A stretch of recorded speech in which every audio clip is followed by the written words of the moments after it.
మీకు గుర్తుందా? 'డెకార్డ్' teaser release అయినప్పుడు ఎడిటింగ్ వర్క్ చాలా పాపులర్ అయింది. ఆ ఎడిటర్ మరెవరో కాదు, చాయ్ బిస్కట్‌తో మనల్ని అలరించిన కోదాటి పవన్ కళ్యాణ్.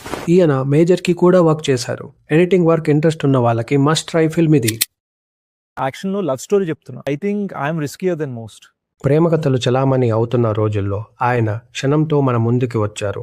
అది ఒక థ్రిల్లర్. తరువాత స్పై యాక్షన్ మూవీ అంటే బ్రౌన్ జేమ్స్ బాండ్‌గా 'గూఢచారి'తో వచ్చారు. అది బ్లాక్ బస్టర్. ఇలా ఆయన చేసిన మూవీస్ రూటే సెపరేటు. అది ఎవరూ కావచ్చు, మేజర్ కావచ్చు, హిట్ ఫ్రాంచైజ్ కావచ్చు. ఇప్పుడు యాక్షన్ మూవీగా కోట్ చేసిన 'డెకార్డ్' ఒక ప్రేమ కథ అంటున్నారు. ఈ రకంగా I'm the riskier than most అంటున్నారు. అనురాగ్ కశ్యప్ గారు ఈ చిత్రంలో ఒక వేషం వేశారు. ఆయన నటుడు కన్నా దర్శకుల కన్నా మునుపు మన రామ్ గోపాల్ వర్మ రైటింగ్ డిపార్ట్మెంట్లో పనిచేసేవారు. అడ్విశేష్ అనురాగ్ కశ్యప్ గారు ఎలాగో సెట్లో ఉన్నారు కదా అని రైటింగ్లో హెల్ప్ తీసుకున్నారట. ఈ రకంగా ఈ చిత్రానికి అనురాగ్ గారి ఇన్పుట్ కూడా ఉందన్నమాట.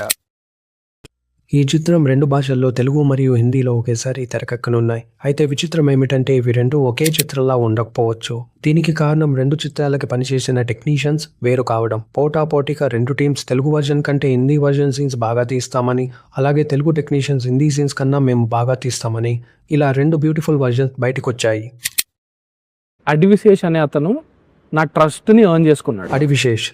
అడివిశేష్ గారి చిత్రం వస్తుందంటే అది హిట్ బొమ్మ అని ఆడియన్స్ నమ్మడం స్టార్ట్ చేశారు. సో ఇవ్వండి ఈ మూవీ చూడడానికి 5 రీజన్స్. ఈ వీడియో కనుక మీకు నచ్చినట్టయితే please like, share and subscribe for more videos. Until then keep watching Thai journal.